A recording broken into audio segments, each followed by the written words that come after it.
사진 여러분들 안 나오는 분들 많죠? 아, 나는 왜 사진이 안 나와? 들여다봐요. 웃나 인상 쓰고 있나? 사진 잘 나오는 비법은요, 웃는 거예요. 이거 웃는 거예요. 그러면은요, 아무리 못생긴 사람도 참 예쁘게 나와요. 웃음은 기적의 시작이에요. 여러분들 하루 종일 같은 모임에 다니는 친구들이 있어. 같이 밥도 먹고 여기 만나러도 가고 여기저기 구경도 다녀. 근데 다 웃는데 남들이 웃어도 이런 사람 있어요, 없어요? 꼭 있어요. 이 사람은 밥 먹는 게 즐겁지도 않고 대화하는 게 즐겁지도 않은 거야. 그 사람이 웃긴 말해도 하나도 귀에 안 들어와. 그 사람 왜 안 웃는지 알아요? 상대방을 무시하려고 안 웃는 게 아니에요. 이 사람이 왜 안 웃느냐면은 이 사람 머릿속은 이런 생각밖에 없어. 남편하고 이혼을 해봐라. 조이팔한테 1억을 투자했는데 그거 어떻게 찾아? 이러니까 웃을 수가 없는 거예요. 아들이 하나 있는데 새벽 4시까지 게임을 하고 낮 5시에 일어나. 이런 사람은 웃을 수가 없는 거예요. 이 사람은 뭐가 가득한 사람이냐면 근심 걱정이 가득한 사람이에요. 근심 걱정이 가득한 사람은 웃을 수가 없어요. 근데 여러분들이 근심한다고 단 하루라도 생명을 연장할 수 있어요? 걱정하지 말라고 예수님이 마태복음 6장에 말하잖아요. 걱정하지 말아라. 너희들은 오늘 일은 오늘로 족하다. 무엇을 먹을까, 무엇을 마실까, 무엇을 입을까 걱정하지 마세요. 그러니까 여러분들은 걱정하지 말고 그냥 웃고 사세요. 웃음은 기적의 시작입니다. 달걀 중에 유정란이 있고 무정란이 있어요. 똑같은 달걀인데 어떤 달걀은 뿅아리를 까고 어떤 달걀은 뿅아리를 못 까요.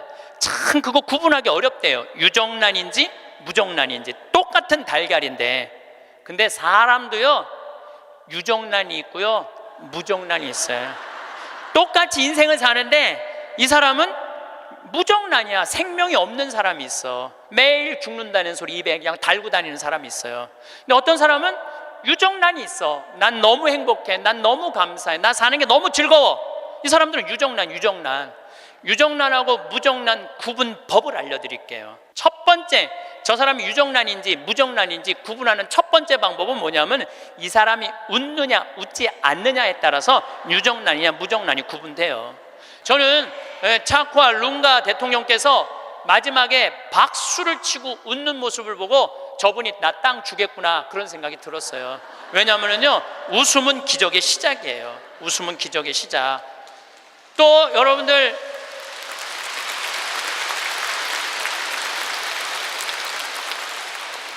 유정란 무정란 두 번째 구분법은 뭐냐면은 감동하느냐 감동하지 않느냐예요. 여러분들 어떤 사람도 보면 뭐 맛있는 거 막 아우 맛있다 정말 맛있다 막 이렇게 좋아하는 사람 있죠. 뭐 신난다 뭐 공연을 봐도 너무 멋있다 이런 사람 있죠. 그런 사람이랑 같이 다니면 다닐만 해요. 네. 저는 이번에 미국 강의 중에 유타라는 곳을 여행을 했어요. 일주일 동안. 유타는 뭐냐면 여러분들 서부 영화 보면 막 쫙 빨간 돌산이 막 하늘 높이 서 있고 이런 거 있죠. 거기에 브라이어스 캐년, 그랜드 캐년, 델리케트 아치 이런 캐년랜드 이런 데가 있는 지역이에요. 미국에서도 가장 인기 있는 관광지예요.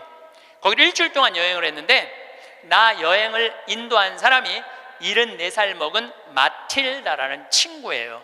저는 여러 차례 말씀드리지만 나는 87살까지는 친구예요. 87살까지는 친구예요. 근데 74살 먹은 마틸다라는 이 친구인데 4년 전에 내가 미국 강의 갔을 때 요세미티라는 공원을 나를 하루 1박 2일을 데리고 왔는데 내가 너무너무 행복해 하니까 이번에 강의 온다니까 준비를 한 거야. 나 보여주려고 3,000km가 되는 데를 3번을 답사를 한 거예요. 3,000km, 74살 먹은. 근데 이분은 부자가 아니야. 세탁소 하는 분이에요. 근데 정말 내 강의대로 사는 분이야. 돈만 생기면 여행을 가는 거예요. 나중에 안 가고 이분은 생각만 나면 지금 가는 분이야. 지금 얼마나 즐겁게 사는지 몰라. 정말로 모아놓은 거 이런 생각 없어. 그냥 쓰는 거야. 그냥 쓰다 죽자. 스주케 회장이야. 그냥 쓰다 죽자. 그냥 쓰다 죽자. 3,000km를 3번을 답사를 한 거예요. 8명이 같이 여행을 갔는데 이분은 이미 다 구경했기 때문에 더 이상 볼 게 없는 분이에요. 딱 뷰포인트, 제일 경치 좋은 자리 가서 이분은 경치를 안 보고 나를 보더라고요. 과연 내가 감동할 것이냐, 감동하지 않을 것이냐. 근데 저는 5년 전에 내가 위암 걸리고 난 다음부터 저는 매일매일 감동이에요. 이번에도 단풍을 보는데 내가 하느님한테 기도했어요. 하느님, 이 아름다운 단풍을 올해도 볼 수 있게 해주셔서 감사합니다. 올해도 볼 수 있게 해주셔서 감사합니다. 어제는 오래간만에 별이 막 떴어요. 막 별을 보는데 너무 이 아름다운 별을 볼 수 있게 해주셔서 감사합니다. 나는 감동이 삶의 기본인 사람이야. 감동이. 막 감동을 하면 막 너무너무 행복해.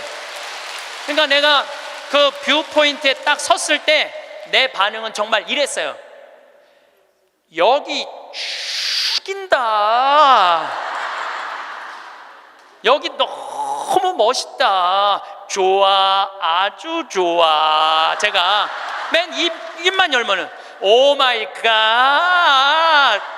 너무 일주일 동안 내가 계속 입에서 감동. 와, 너무 진짜 멋있었고. 이랬을 때 나하고 같이 간 7명은 자기 인생에 가장 행복했던 여행이라고 얘기를 하더라고. 여행은 어디를 가느냐가 중요한 게 아니에요. 누구와 가느냐가 중요한 거예요. 누구와 가는데 감동하는 사람이랑 가느냐, 감동하지 않는 사람이랑 가느냐에 따라서 여행은 기분이 확 잡치기도 하고 너무 멋있기도 해. 꼭 여러분들 이런 사람들 있죠. 꼭 좋은데, 경치 좋은 데라고 생각하고 데리고 갔는데 이렇게 말하는 사람이 있어요. 뭐하러 여기까지 와? 있어요, 없어요? 꼭 있어요. 만약에 내가 그 델리킷 아치에서 이렇게 말했다면 그분은 다리에 힘이 쭉 빠졌을 거예요. 에이, 여기 뭐 우리나라 설악산 울산바위만 못하네. 이러면은요, 상대방 무릎 꺾는 것보다도 더 나쁜 일을 하고 있는 거예요. 사람은요, 감동을 할 줄 알아야지 이 사람이 멋있는 사람이에요. 그게 유정란이야. 유정란. 여러분들, 아내가 아유 아파, 아유 허리 아파, 아유 힘들어 죽겠어. 그럼 남편이 아이고 그 또 아프다고 그러네. 이거 아픈 사람 한 줄이야. 좀 제발 좀 끙끙 소리 좀 하지 마. 그럼 정말로 신경질이 나요. 아이고 아파, 아이고 어떻게 해줄까, 얼마나 애 낳느냐고 힘들어갖고 이렇게 아프고, 정말 내가 죽일 놈이지, 살림하느냐고 힘들고 얼마나 아플까. 이거는요 위로가 돼요. 아프다, 나도 옛날에 다 아파봤어. 이런 사람 완전히 고춧가루 뿌리는 사람이에요. 유정란, 무정란은요, 감동하느냐 감동하지 않느냐에 따라서 결정이 되는 거. 또 유정란, 무정란은 감사하느냐 감사하지 않느냐에 따라서 유정란, 무정란은 결정적으로 구분 지어져요. 남편이 김치찌개 딱 먹고, 여보, 이렇게 맛있는 김치찌개 먹을 수 있는 건 대한민국에서 나 하나밖에 없을 거야. 당신 어쩜 이렇게 김치찌개를 맛있게 끓여? 이거는 김치찌개가 아니야. 이건 예술 작품이야. 당신 혹시 여기다가 약 탔어? 이러면은요, 아내는요, 음식하는 게요, 예술 작품을 만드는 기분으로 만들 수 있어요. 근데 남편이 딱 김치찌개 먹고, 야, 30년 동안 끓이는 김치찌개 이것밖에 못 끓이냐? 김 있어? 김 재놓은 거? 콩, 간장, 콩 갖고 와, 콩. 이러면은요, 아내는 그 김치찌개에다가 독 타고 싶어, 독. 제가 이번에 애리조나에 갔는데 꼭 애리조나에 한 할아버지가 나 식사 대접을 하고 싶다는 거예요. 근데 어느 정도로 부자냐면 애리조나에서 최고로 돈을 많이 버는 분이래요. 애리조나 밑100이 나오고도 절대 뒤지지 않는 부자래요. 집이 4,000평 있어요. 집이 4,000평. 수영장도 있고 하여튼 들어가 보니까 대골 같더라고요. 그래갖고 꼭 만나고 싶다 그러니까, 그것도 안내하는 분들이 꼭 가자고 그러니까, 본당 신부님이 가자고 그러니까 본당 신부님이 해제하는 대로 해야죠. 갔는데 주인이 딱 나왔는데 앞치마를 딱 두르고 나온 거야, 할아버지가. 나는 어마어마하게 부자라 그래서 럭셔리하게 하고 나올 줄 알았더니 앞치마를 딱 두르고 나온 거예요. 그래서 아니 이렇게 부자라는데 이 앞치마가 어울리지 않는다 그랬더니 이분이 나한테 그러는 거야. 안토니오라는 분인데 이분이 나한테 신부님 날 이렇게 만들었다는 거예요. 무슨 소리냐? 자기는 평생 살면서 컵을 여기서 여기도 옮겨본 적이 없대요. 부인을 종부리 부르대요. 얘 자아 실현 좀 해드릴게요. 부인을 종부리듯 부렸대요. 근데 미국은 먼 거리를 다니기 때문에 CD를 많이 듣고 다녀요. 그래서 내 CD를 누가 고서 준 거예요. 근데 그 CD 안에 무슨 내용이 들어있느냐면은, 남자들 30년 동안 밥을 얻어 먹었으면 양심이 있으면 설거지는 좀 해라. 30년 동안 밥 얻어 먹고 설거지도 안 하는 게 그게 사람이냐, 그런 얘기를 했어요. 그런데 어떤 형제가 그 얘기를 듣고 자기는 20년 동안 결혼 생활하면서 한 번도 설거지할 생각을 안 했대요. 그 얘기를 듣고 집에 가서 설거지를 한 거야. 근데 아내가 밥 먹다가 갑자기 끝나고 난 다음에 남편이 설거지하러 가니까 아내가 그래도 당신 미쳤냐고, 왜 안 했던 짓을 하냐고. 근데 내가 그런 소리 들어도 하라고 그랬어요. 그때 강의 때 아내가 그러더래요. 2번 설거지하게 하지 말고 그냥 미사해설이나 가라고 그러더래요, 아내가. 근데 그 형제는 설거지를 하고 미사해설을 간 거야. 그랬는데 미사해설 하기 전에 아내가 메시지를 보냈어. 여보, 나는 당신이 한 설거지를 다시 하고 있어. 하지만 나는 20년 결혼 생활 하는 동안 오늘처럼 행복한 적은 없어. 당신이 내 일을 덜어주기 위해서 설거지를 한 그 자체로 난 너무너무 행복해. 그 메시지를 저한테 보냈어요, 형제님이. 시모님 너무 감사하다고. 그 얘기를 들으니까 그 돈 많은 회장님이 컵을 여기서도 여기 옮기지 않았던 분이 굉장히 마음이 처음으로 충격을 받았대요. 아내인데 종처럼 부린 자기가 너무 미안하더래. 그래서 그날 설거지를 했대요. 아내가 남편이 미쳤는 줄 알았대. 근데 아내가 설거지를 끝냈는데 너무너무 행복해 하더래요. 아내가 너무 행복한 모습을 보니까 청소기를 잡게 되더래요. 청소기를.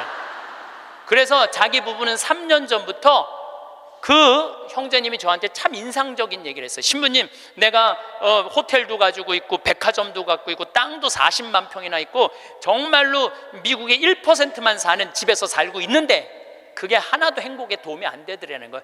진정으로 행복한 건 내 안에 웃음 속에서 내 행복이 들어있더라는 거예요. 내 안에 웃음 속에 내 행복이 들어있더라는 거예요. 자기는 이제 이렇게 행복할 수가 없다는 거예요. 사람이요, 감사하기 시작하면 행복하게. 그런 사람들은 유정란으로 사는 거예요. 유정란으로. 그래서 저는 유정란으로 여러분들이 살길 바라요. 근데 진짜 유정란은 뭐냐? 나눌 줄 아는 사람이에요. 나눌 줄 아는 사람.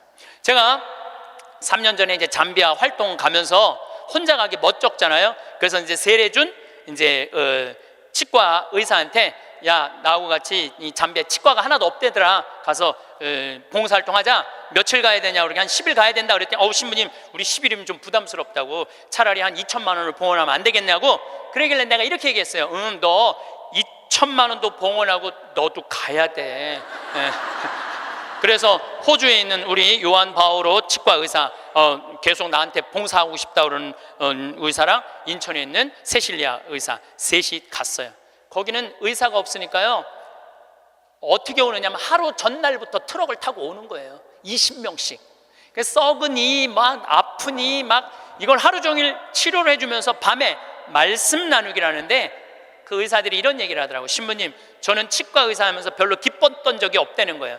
그런데 이번에 이 봉사활동을 하면서 내가 의술 배운 걸 잘했다는 보람을 처음으로 느낀다는 거예요. 그러니까 나누면서 자기 능력에 대한 보람을 느끼는 거예요. 그러니까 작년에 얼마나 자랑을 했는지, 작년에는 6명이 따라갔어요. 6명이. 근데 그 6명 중에 정말로 열심한 의사 선생님이 있어요. 나는 사실은 열심한 사람을 좋아하지 않아요. 막 묵주기도 갑자기 50단 하자고 그러고 막 무릎 꿇고 십자가를 하지, 이런 사람들 좋아하지 않아요. 근데 하루에 100단씩 한대, 그 의사 선생님은. 그리고 막 치과에 가보니까 이건 병원인지 성당인지 구분이 안 돼. 성모님, 예수님, 온 치과에 다 있어.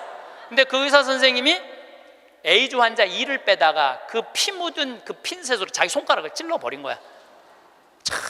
저녁에 말씀 나누기 했는데 파김치가 돼 있고 약 먹고 이러니까 파김치가 돼 있잖아요.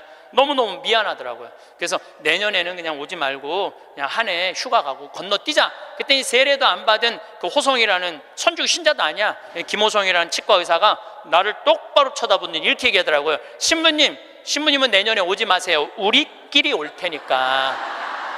이 좋은 거를 왜 막느냐 이거야. 비행기표도 다 자기네들이 내고 가는 건데, 다 자기네들 돈으로 가는 거예요.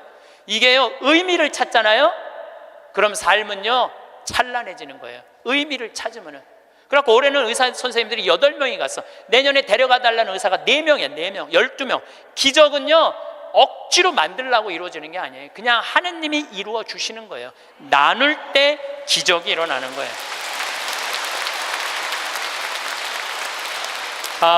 저는 작년 12월 달에 제 인생에 특별한 일이 생겼습니다. 12월 첫 주에 할머니 한 분이 저한테 찾아오셔서 100억을 기증하셨어요. 100억을 기증하셔서 첫 주에 와서 기증하신다고 그러더니 둘째 주에 기증을 그냥 교구청에 와서 주교님한테 하셨어요. 그냥 어떤 할머니는 90살 먹은 할머니 한 분은 5년 전에 나한테 500억 기증한다는 할머니 한 분은 아직도 기증하지 않은 할머니 있어요. 나중에 한다고. 근데 이 할머니는 첫 주에 기증한다고 그러더니 둘째 기증을 하셨어요. 잠비아에 농업대학 세워달라고. 근데 이 할머니가 이 기증하게 된 게 제 생각에는 아주 드라마보다도 더 드라마틱해요. 이 할머니가 벌써 3년이 됐네요. 이제 3년 전에 강도 4명한테 납치를 당했대. 강도 4명한테 납치를 당해갖고 할머니 차에 이 할머니를 꽁꽁 묶어서 여행용 가방에 넣어서 차 트렁크에 넣은 거예요. 그리고 할머니 지갑에서 카드를 다 뺏어갖고 은행마다 다니면서 돈을 빼기 시작한 거예요. 은행마다 다니면서 이틀을 할머니를 끌고 다닌 거예요. 차 트렁크에 넣어놓고. 이 할머니는 트렁크에 이틀이 있으면서 나는 죽었다 이렇게 생각했대. 나는 죽었다. 근데 이 강도들한테는 뭐가 가장 궁금하냐면 이틀을 끌고 다니니까 경찰들이 나를 지금 쫓고 있는지 아니면 집에서 신고를 했는지 그게 너무너무 궁금하잖아요. 그 라디오를 틀었는데 이 할머니 차인데 AM도 고장나고 FM도 고장난 거예요. 유일하게 뭐만 고장나지 않았느냐면은 CD 플레이어만 고장이 안 난 거예요. 근데 그 CD를 딱 틀었는데 뭐가 들어있었냐면 내 강의 화가 나십니까가 들어있었던 거예요.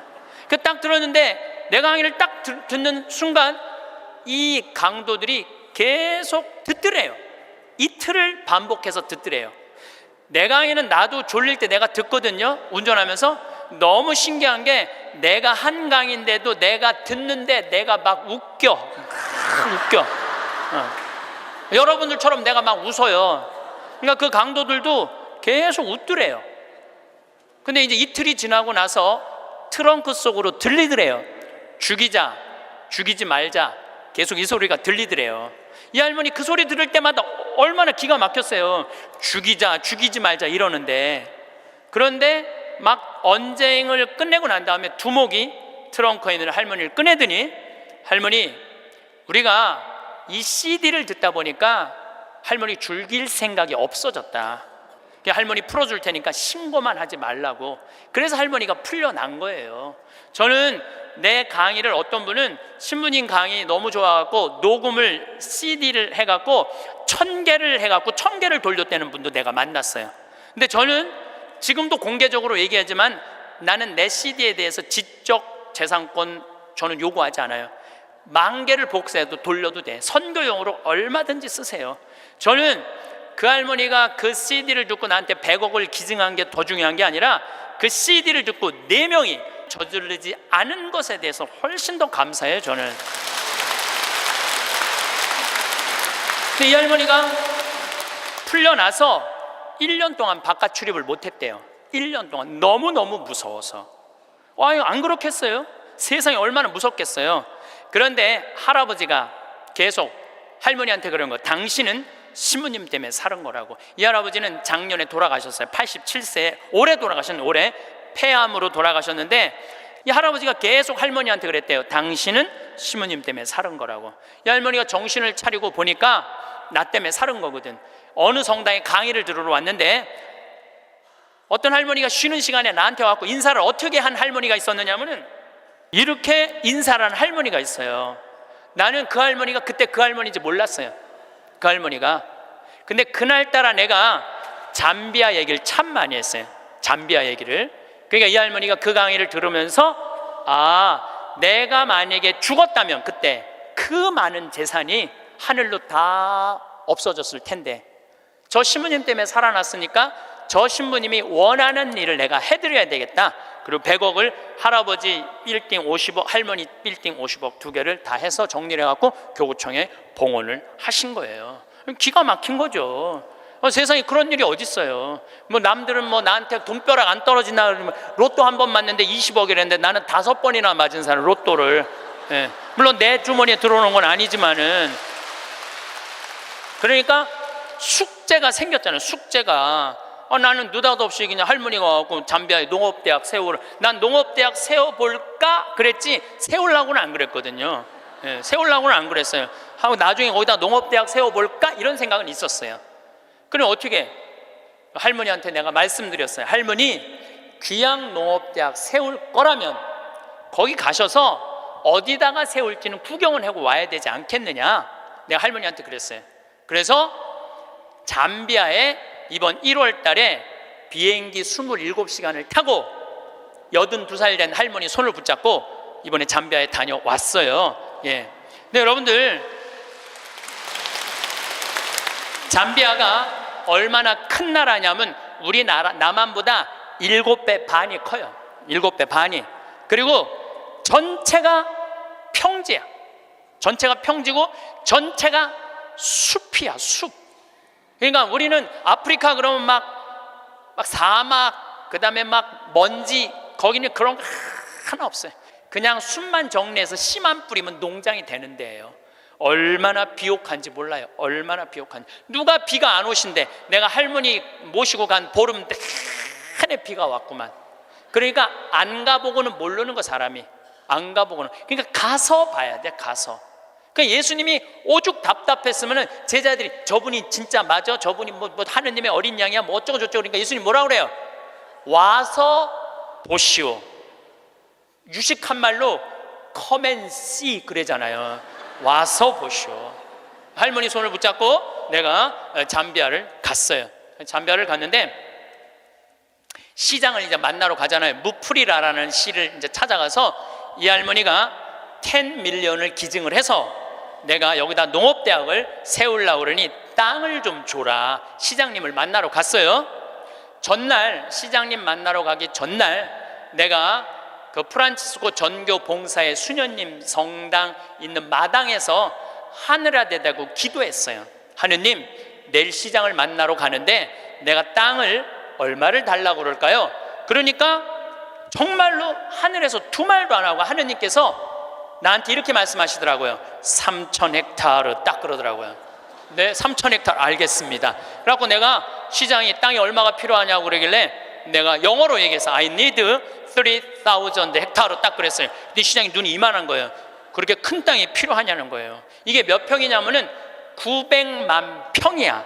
그러니까 여의도가 80만 평인데 여의도 11배만한 땅이에요. 나도 그렇게 큰 줄 몰랐죠. 3,000헥타르가 그렇게 큰 줄. 나도 진짜 몰랐어요. 근데 진짜 하늘에서 3,000헥타르 딱 그러길래 내가 부른 거지. 나도 3,000헥타르. 그렇게 큰 땅은 상상도 못했어요. 근데 더 놀라운 건 시장님이 이렇게 말씀하시더라고요. 그렇게 큰 땅이 필요하냐고. 그런데 미안하지만은 우리 무프리나시 전체가 450만 평밖에 안 된다는 거예요. 줄 땅이 없다는 거, 줄 땅이. 그리고 시장 재량으로 줄 수 있는 땅은 300만 평밖에 안 된다는 거예요. 1,000헥타르. 하느님은 나한테 900만 평 불렀는데 내가 300만 평만 받으면 이거 하느님 심부름을 잘 못하는 거 아니에요. 그래서 물어봤죠. 그러면 900만 평을 받으려면 어떻게 해야 되냐? 그랬더니 대통령을 만나야 돼. 대통령을 만나야지 대통령 사인이 나야지 그 땅을 줄 수가 있다는 거예요. 그럼 좋다. 내가 대통령을 만나겠다. 그래서 이번에 7월 22일 날, 1월 30일 날 갔다가 다시 7월 달에 잠비아를 또 갔어요. 7월 22일 날 대통령을 만났어요. 대통령을 만났는데 7월 22일은 참 특별한 날이에요. 내 생일날이에요. 생일날. 내 음력 생일날인데 7월 20일 날 만났는데 10시에 대통령을 만나기로 했는데 12시까지 대통령을 못 만났어요. 왜냐하면 우리 대기시설에서 기다리는데 뭐 유럽의 뭐 프랑스인가 어디 대사가 왔다 가고 그다음 미국의 무슨 에너지 위원장이라고 국회 사람이 들어왔다 가고 계속 엠바서더 대사들이 대통령 만나러 가는 거예요. 우리는 뭐 땅 얻으러 온 사람들인가 가만히 대기실에서 계속 기다리고 있었죠. 기다리고 있는데 이번에는 특별한 사람을 만난 거야. 추장을 처음 본 거야. 추장. 여러분들 추장 본 적 없죠? 추장을 처음 봤어요. 내 태어나서 처음으로. 여러분들 추장님들은요 옷 벗고 안 다녀요. 우리가 잘못 알고 있는 거예요. 추장이 딱 들어오는데 추장이 먼저 안 들어와요. 경호원 2명이 딱 이런 양복 정장한 경호원이 딱 들어오는 거예요. 근데 딱 들어오는데 한눈에 추장인 줄 알겠더라고요. 모자를 탁 쓰고 여자 추장이야. 그것도 여자 추장이 딱 들어오는데 왕이 들고 다니는 홀을 딱 들고 들어오는 거야. 내가 그 대사들이 다 왔다 한 번도 안 일어났어요. 근데 그 추장이 딱 문 열고 들어오는 순간 저절로 일어나지더라고. 저절로. 왜냐하면요 잠비아의 추장 정도면 어느 정도로 권력이 좋으냐면은 보통 추장 한 분이 가지고 있는 땅이 6억 평 정도 돼요. 부산시가 1억 4천만 평이에요. 부산시가. 그러니까 서울보다 더 큰 땅을 갖고 있는 거예요. 추장 한 분이. 그러니까 잠비아에서 추장님한테 잘못 보이잖아요. 그냥 쫓겨나는 거예요. 근데 어떻게 안 일어나? 저절로 일어나지는 거죠. 그러더니 나를 보더니 내가 로망칼라 했으니까 내 손을 나를 보더니 딱 웃으면서 땡큐. 수녀님들도 다 땡큐 하고 딱 만나러 가는 거예요. 그것도 대통령 추장님 만나고 나오면서 우리 또 나올 때 또 일어나죠. 추장이 만나고 그냥 가더라고요. 2시간 동안 사실은 추장님 왔다 갔다 하고 뭐 대사관들 왔다 갔다 하는 거 구경만 한 거야. 12시가 됐을 때 경호실에서 영접실로 오라고 그러더라고요. 그래서 영접실에 들어가서 거기서 1시간을 기다려서 1시간을 3시간 만에 대통령이 나타난 거예요. 대통령께서 딱 들어오시는데 우리를 딱 보더니 정말로 내 귀에 영어로 그러더라고요. I owe you an apology 그러더라고요. 사과하겠다는 아주 정중한 말이에요. 그 말이 사과하고 싶다고. 그러니까 내가 그 얘기를 딱 듣고 내가 진짜로 유창한 영어로 이렇게 말했어요. 진짜 유창한 영어로 Don't worry I understand because you are president of Zambia. 내가 그랬어요. 당신 잠비아 대통령이기 때문에 당신 바쁘기 때문에 내가 이해한다. 그러니까 대통령께서 막 웃으시더라고요. 그리고 이제 앉아서 제가 이런 얘기를 했어요. 나는 잠비아를 사랑한다. 왜 잠비아를 사랑하느냐 하면 잠비아는 부족 간에 분쟁이 없어요. 거기 전쟁이 없는 나라예요. 1,500만, 인구가 1,500만인데 그리고 이 나라가 영국으로부터 독립한 지 딱 내 나이야 51년 됐어요. 51년 됐는데 이 나라가 대통령 정권 이양이 계속 민주적으로 교체가 되는 거예요. 다 투표로. 참 특별한 아프리카의 평화로운 나라예요. 평화로운 나라예요.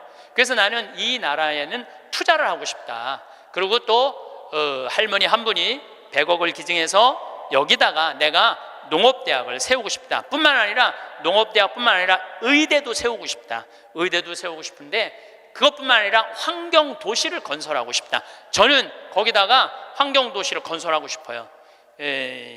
참 아름다워. 별도 너무너무 멋있고. 그래서 내가 여러분들 초대하고 싶어요.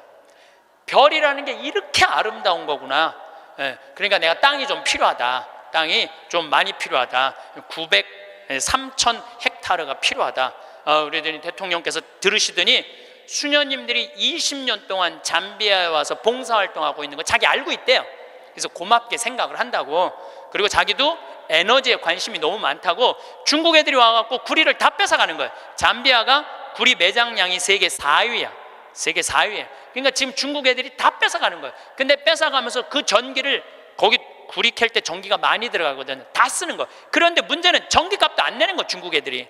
너무너무 속상해하고 있더라고요. 그래서 내가 그때 말을 받아서 나는 중국 사람하고 다르다. 나는 그리고 우리나라는 그 얘기도 했어요. 우리나라는 다른 나라 한 번도 침략한 적 없는 나라다. 다른 나라 거 뺏어온 적이 한 번도 없는 나라다. 그런데 나는 여기다가 정말로 세계적으로 아름다운 환경도시 프로펠러, 윈드 프로펠러, 풍력 에너지, 그 다음에 솔라 에너지 이거 여기다가 설치하고 싶다. 바람이 굉장히 많거든요. 그 나라가 해발 1,500m 있어요. 그리고 1,500m의 평지니까 바람이 얼마나 많아요. 그러니까 여기다가 이 기가 막히게 평화로운 국가에 아름다운 환경 도시를 건설하고 싶다. 그래서 난 3,000헥타르가 필요하다. 나는 이런 말은 전부 다 한국말로 하고, 근데 내 옆에 이제 통역 교수를 데려갔죠, 내가. 김기영 교수님이라고 아주 마침 영국에서 공부를 한 교수님이에요. 영어를 너무너무 잘하시더라고요. 그래서 그 교수님이 다 통역을 해주고 이제 대통령하고 얘기를 다 했어요. 대통령이 한 40분을 얘기를 했어요. 40분을 얘기를 했는데, 이번에 사실은 평화방송에서 제 잠비아 활동을 찍으러 갔어요. 하이라이트가 뭐냐면은 대통령 만나는 거 찍는 게 하이라이트야. 그런데 내가 공식적인 외교적인 채널로 온 게 아니기 때문에 방송국은 못 들어온다는 거예요. 너무 속상하더라고요. 그걸 우리 국민들한테 보여주고 싶고 우리 교우들한테 보여주고 싶었는데, 근데 이제 거의 다 끝났는데 딱 얼굴을 돌려보니까 평화방송이 찍고 있는 거야. 그래서 나중에 어떻게 된 거냐고 물어봤더니 우리를 너무 오래 기다리게 해서 그런지 갑자기 경호실에서 들어가서 찍으라고 그랬다는 거예요. 나는 이렇게 대통령을 보고 있느냐고 앞을 못 봤거든요. 40분 동안 집중을 해야 되잖아요. 집중. 잘 못 알아들어도 알아듣는 척하고 막 이렇게 집중을 해야 되기 때문에 앞을 못 봤어요. 다 찍었다는 거예요. 다 찍었다는 거예요. 그래서 이번에 평화방송에서 성탄 특집으로, 제목이 내가 정확하게 못 들었는데 8월의 크리스마스라는 제목으로 그 잠비아 특집으로 방송을 할 거예요. 여러분 한번 보세요. 꼭 보세요. 그리고 이제 대통령께서 다 얘기가 끝나고 미안했는지 사진 찍자고 그러더라고요. 그래서 내가 딱 일어났는데 대통령, 난 벌써 일어나는 거 끝났는데 대통령은 계속 일어나는 거야. 키가 보니까 2m야 2m 대통령이 키가. 그래서 제가 진짜 이랬어요. 이렇게 고개를 들고 진짜 또 유창한 영어로 이렇게 얘기했어요. Too tall. 내가 그랬어. Too tall. 사진을 찍으려고 그러니까 내가 너무 키가 작으니까 안 되겠어. 그래서 내가 영어로 얘기했어요. I need lift 올리겠다. My 힐 뒤꿈치를 올리겠다. 내가 그러니까 대통령이 박장대소를 하시는 거예요. 그래갖고 대통령이 한 우리 간 직원들, 이제 우리 수녀님들 다 뭐 10분하고 사진, 우리 저기 평화방송 스태프들하고도 다 찍어주셨어요. 너무너무 즐거우셨나 봐요. 그래갖고 이제 근데 이제 그 땅을 받으려면 2년을 기다려야 된대요. 왜냐하면 땅이 크기가 얼마냐, 분당 신도시 2배만 한 거니까. 우리도 신도시 하나 개발하려고 그러면 하루아침에 결정이 안 되잖아요. 그러니까 2년은 기다려야 된다고. 그리고 대통령께서도 강요회의를 통해서 나중에 땅을 드릴 수 있으면 회의로 결정되면 드리겠다고 그렇게 얘기를 했어요. 근데 내가 이제 마지막에 대통령을 정말로 많이 웃겼거든요. 나는 하느님한테 받은 특별한 은사 중에 하나가 누구도 웃길 수 있는 은사를 받았어요. 누구도 웃길 수 있는 은사를 받았어요. 그리고 나는 끝나고 사실은 대통령 만나고 눕고 이러고 저러는 바람에 새벽에 갔다가 밤 12시에 와갖고 생일 밥도 못 먹었어요. 그리고 다음날 강의는 LA, 아프리카에서 LA 성령대 강의가 있는데 그런저런 이유로 비행기를 놓쳤어요. 2,500명이 기다리고 있는데 LA에서 지금 나를. 그러니까 전 세계 비행기를 뒤져보니까 원래는 싱가포르로 해서 LA로 이제 가는 비행기를 끊어놨는데 그걸 놓쳤으니 가긴 가야 될 거 아니야. 지금 2,500명이 날 기다리고 있는데. 그래 뒤져보니까 남아프리카 공화국 요하네스버그에서 암스테르담, 유럽 맨 끝에 네덜란드 암스테르담에서 거기서 또 완전 끝으로 LA로 가는 비행기가 있더라고. 엄청 비싼 비행기 표가. 그걸 끊어서 하루 종일 걸쳐서 암스테르담에 도착을 했어요. 암스테르담에 도착을 해갖고 핸드폰을 딱 열어보니까 수녀님이 메시지를 보냈어. 신부님, 기적이 일어났다는 거예요. 무슨 기적인가 했더니 다음날, 하루가 지난 거니까 다음날 대통령께서 직접 국토부 장관한테 직접 전화했대. 직접 전화해갖고 어제 한국에서 오신 신부님 원하는 땅 3,000헥타르 장관이 책임지고 다 드리라고 그랬다는 거예요.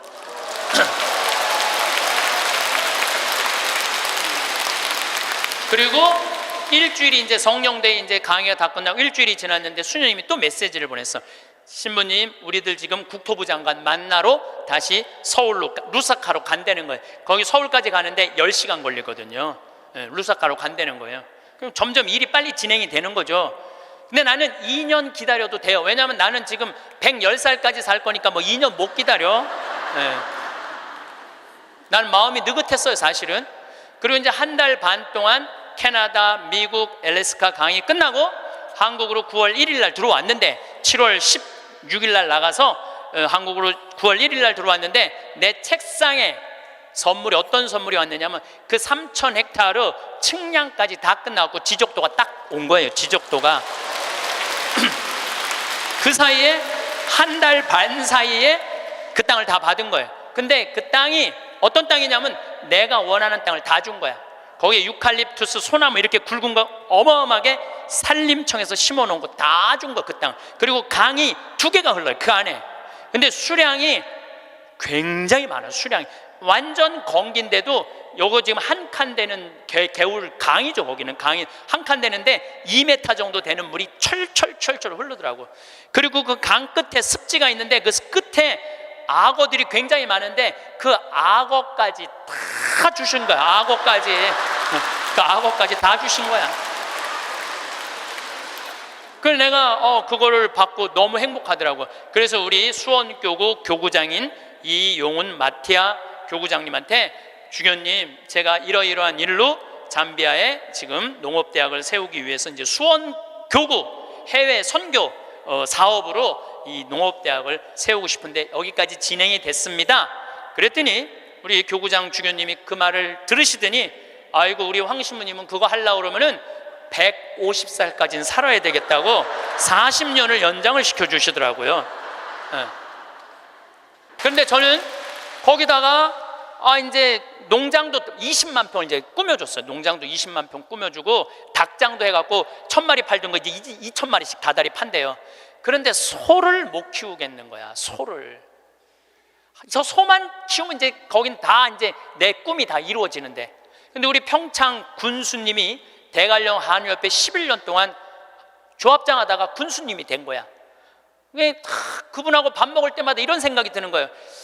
저분을 모시고 가면 소 키우는 건 해결될 텐데 군수님을 하고 있으니 모시고 갈 수가 있어야지. 그래갖고 내가 밥 먹을 때마다 속으로 이런 생각을 했어요. 다음 선거에 좀 떨어져라, 이런 생각을 했어요. 근데 작년 7월 달에 지방선거를 했는데 파라과이 내가 강의 중에 지방선거 결과 발표하는 날이야. 딱 열어보니까 결과를 보니까 떨어졌어. 그래서 내가 축하한다고 메시지 보냈어요. 축하한다고. 그리고 이번 할머니 모시고 갈 때 같이 가자고. 모시고 딱 갔는데 내가 옥수수를 4만 평을 심어놨거든요. 그걸 보더니 이 군수님이 그러더라고요. 신부님, 걱정하지 말라는 거예요. 이거 사일리지 하면 된다는 거, 소사료로 만들면 된다는 거예요. 그래서 이거 해달라고 그랬더니 3번을 가셨어. 잠비아를 싹 해갖고 소를 먹이는데 소들이 너무너무 잘 먹는 거예요. 그걸 하려면 1억이 드는데 300만 원으로 1억을 만들어낸 거야. 그러니까 능력 있는 사람들이 필요한 거예요. 그래서 이번 여름에 내가 꼭 소를 한 마리씩 잡거든요. 수님한테 소 한 마리 내놓으라고 그러니까 $1,000를 주고 내가 달라고 그러거든요. 안 된다는 거예요. 소를 내가 32마리를 사줬는데, 신부님, 황소가 한 마리, 암소가 32마리인데 안 된다는 거예요. 한 마리도 못 내놓는다는 거예요. 왜 못 내놓느냐고 하니까 32마리 암소가 전부 다 애를 가졌다는 거예요. 애를. 그래서 못 내놓는다는 거예요. 그래서 내년에는 소가 500마리까지 늘릴 수 있다는 거예요. 1,000마리까지 키울 수 있는, 1,000마리까지. 근데 이 군수님이 저한테 이런 얘기해요. 신부님, 너무 감사하다는 거예요. 뭐가 감사하냐 그러니까, 보통 우리 선거 떨어지면은 아들은 감옥에 가고 부인은 이혼하자고 자기 뭘 생각한다는 거예요. 그런데 떨어졌을 때 축하한다고 메시지 보낸 건 신부님 하나라는 거예요. 그런데 여기 막상 와서 보니 너무 좋다는 거. 너무너무 자기 인생의 의미가 생긴다는 거. 좀 너무너무 신난다는 거예요. 이번에 또 캐나다에 가니까 다니엘이라는 73살 먹은 할아버지가 회사가 3개나 있어. 설계 회사가. 당신도 참여하고 싶다고 헬스장에 지금 다닌다는 거예요. 자기는 도시 설계팀이 있어서 신부님 거기 세계 최고의 환경도시를 세워줄 수 있다는 거야. 이분이 누구냐면 요한 바오로 2세 교황님이 캐나다에 방문했을 때 제대를 설계하신 분이야. 얼마나 능력 있는 분인지 몰라요. 또 한국에는 김원이라는 건축가가 있어요. 독립기념관 세우신, 우리 이제 은퇴하셨는데 여기 해화동에 큰 빌딩 있죠. 거기 그분도 은퇴한 설계사님들이 동참하겠다는 거예요. 이게 기적이 일어나는 거예요. 기적이. 나눌 때. 그러면은 여러분들은 나도 참여하고 싶은데 신부님 나는 안 될까요? 여러분들도 참여했어요. 내가 할 줄 아는 게 뭔데요? 여러분들 할 줄 아는 게 왜 없어요? 내년에 60명 가면은 밥 해줘야 되잖아요. 밥. 근데 이번에 60부터 64살 되신 분 4분이 따라갔어요. 아줌마들이 애들 밥 해주려고 농장 꾸미는데 이분들이 나한테 한 얘기가 그 얘기예요. 신부님, 내가 60평생을 살면서 이렇게 찬란한 인생이 처음이라는 거예요. 찬란한 인생이. 그래서 여러분들 이제 제발 내 집, 내 자식 그런 이기적인 거에서 벗어나서 정말 유정란의 삶을 살고 싶으면 나누셔야 돼. 이제 이 900만 평의 도시 세우려고 그러면요, 여러분들의 재물만 필요한 게 아니에요. 여러분들의 능력이 필요해. 저는 이번에 잠비아에 가고 너무 가슴 아픈 일이 있었어요. 어떤 일이 있었느냐면은 간호대학을 세우다가 수녀님들이 돈이 없어서 멈춘 거야. 그냥 완전 폐허가 된 거야. 너무 가슴이 아프더라고요.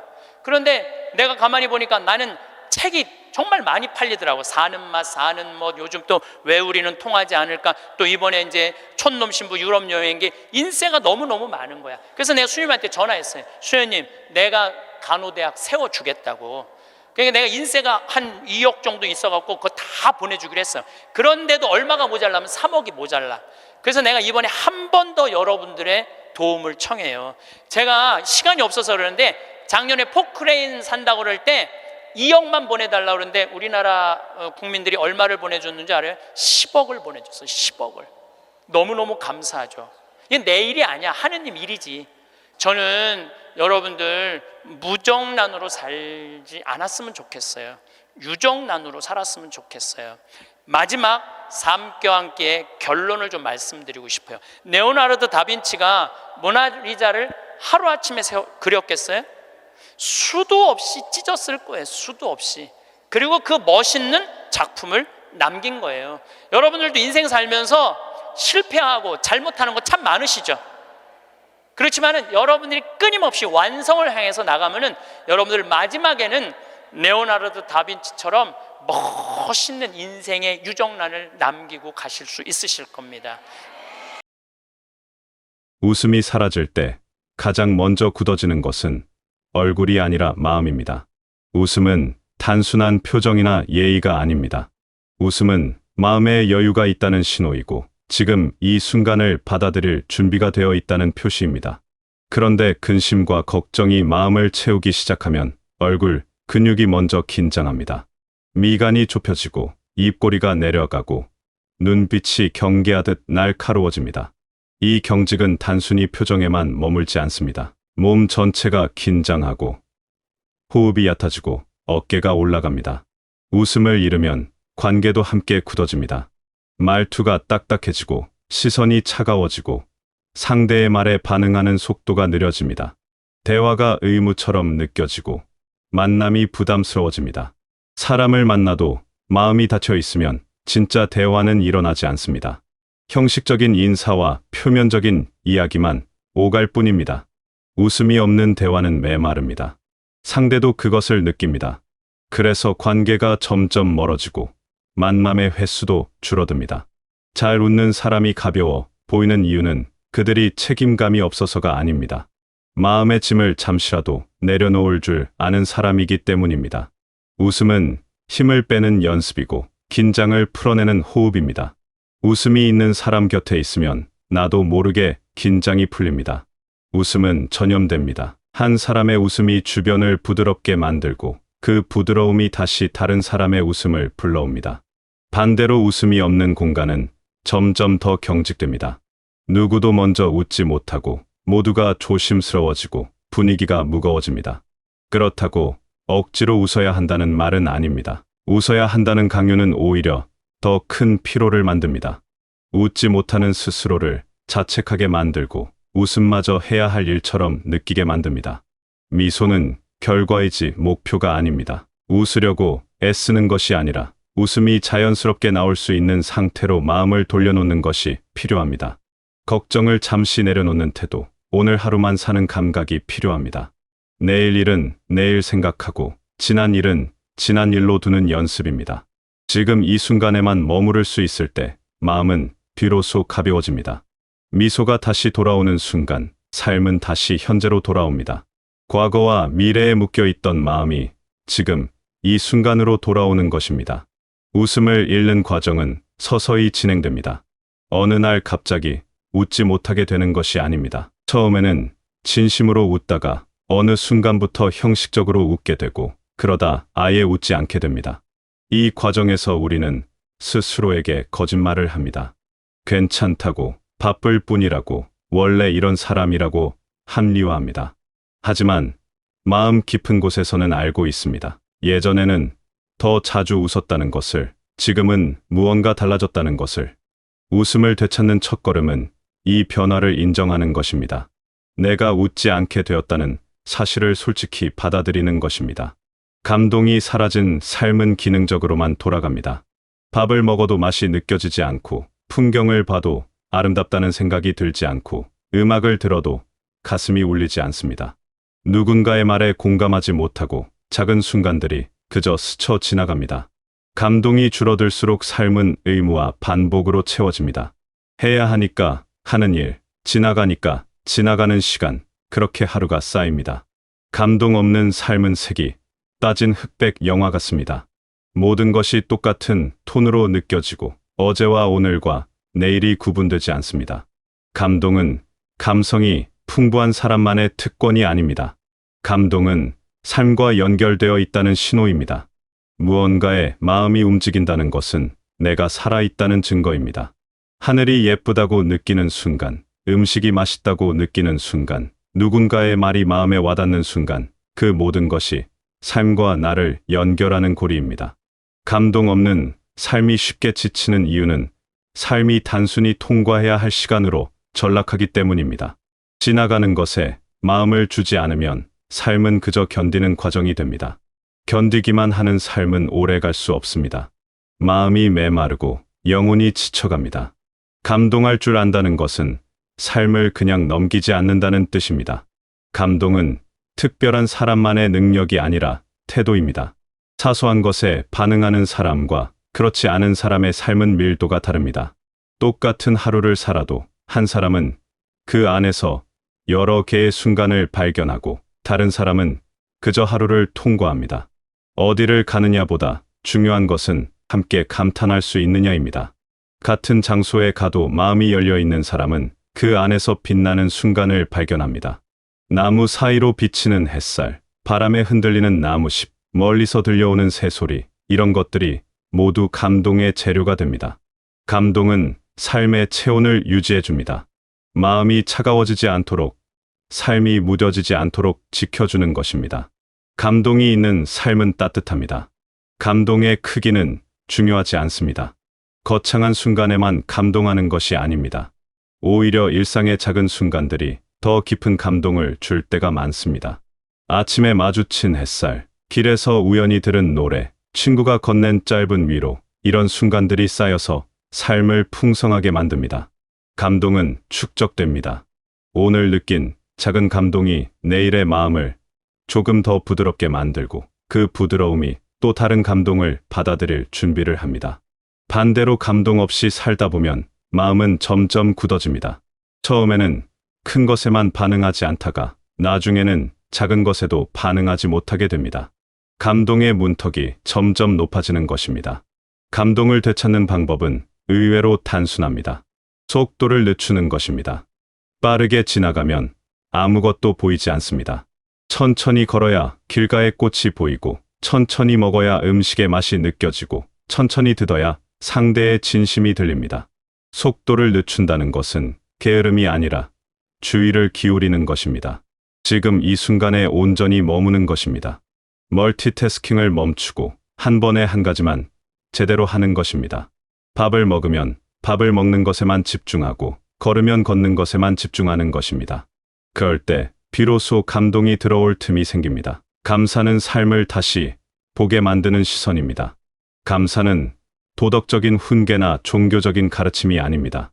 감사는 인식의 전환입니다. 당연함이 쌓일수록 삶은 불만족스러워집니다. 있는 것은 보이지 않고 없는 것만 보이기 시작합니다. 가진 것은 무시되고 없는 것만 크게 느껴집니다. 건강할 때는 건강의 소중함을 모릅니다. 아플 때야 비로소 깨닫습니다. 함께 있을 때는 그 사람의 소중함을 모릅니다. 떠나고 나서야 그리워합니다. 이미 주어진 것들을 인식하는 순간 마음은 안정됩니다. 감사는 삶을 결핍의 서사에서 벗어나게 하는 힘입니다. 없는 것에 집중하는 삶에서 있는 것에 집중하는 삶으로 전환하는 것입니다. 감사가 현실 도피라고 오해하는 사람들이 있습니다. 불편함과 부족함을 외면하고 좋은 것만 보려는 태도라고 생각하는 것입니다. 하지만 감사는 문제를 외면하는 것이 아닙니다. 오히려 현실을 직시하는 태도입니다. 불편함과 부족함을 인정하면서도 무너지지 않는 힘이 감사입니다.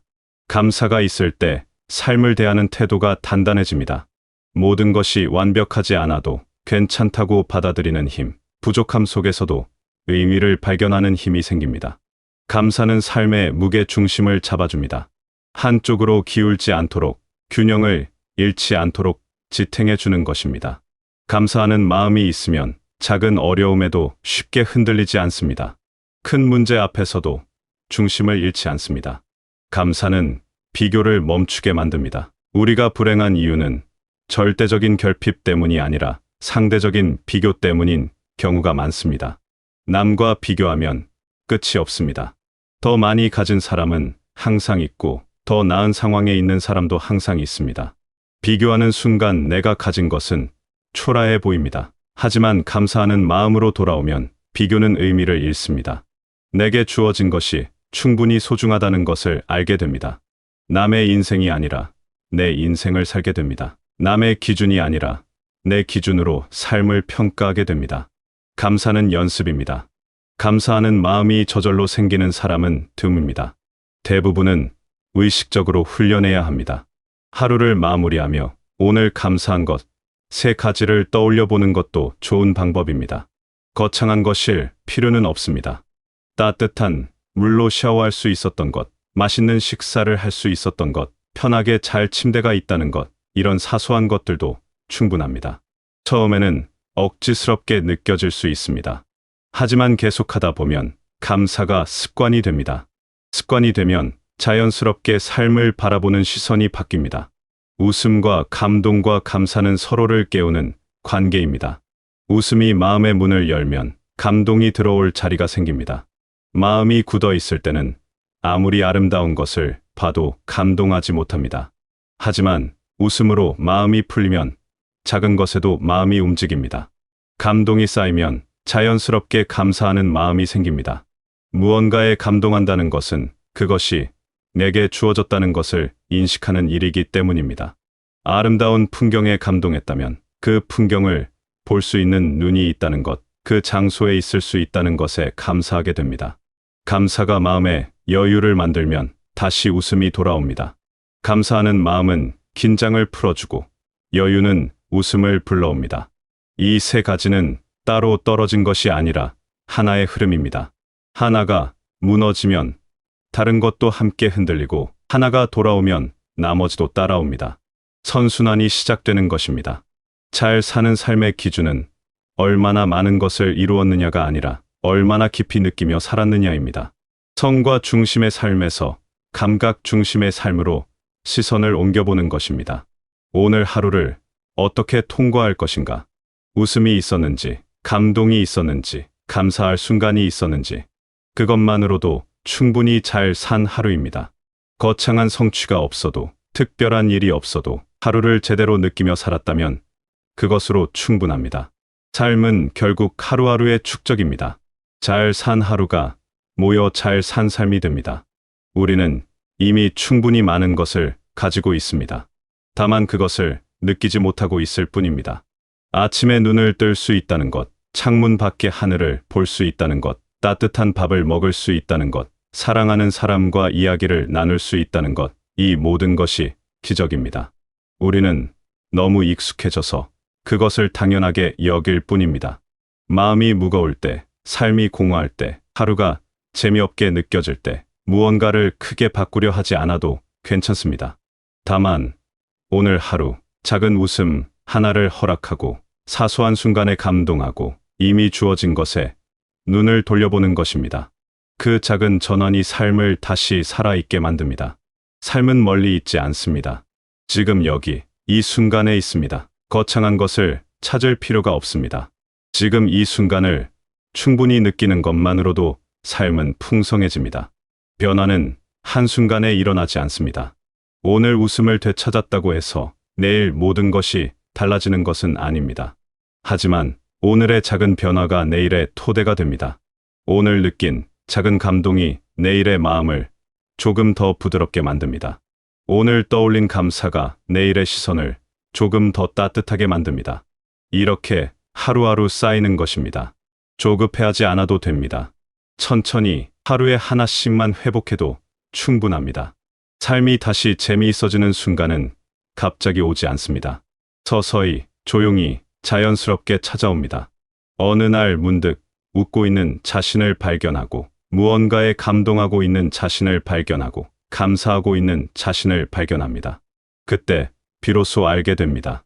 삶이 다시 살아있다는 것을, 하루가 다시 의미 있다는 것을, 여러분의 하루가 다시 따뜻하고 생생하게 느껴지는 시간이 되시길 바라겠습니다. 그리고 그 하루들이 모여서 풍성한 삶이 되시길 바랍니다.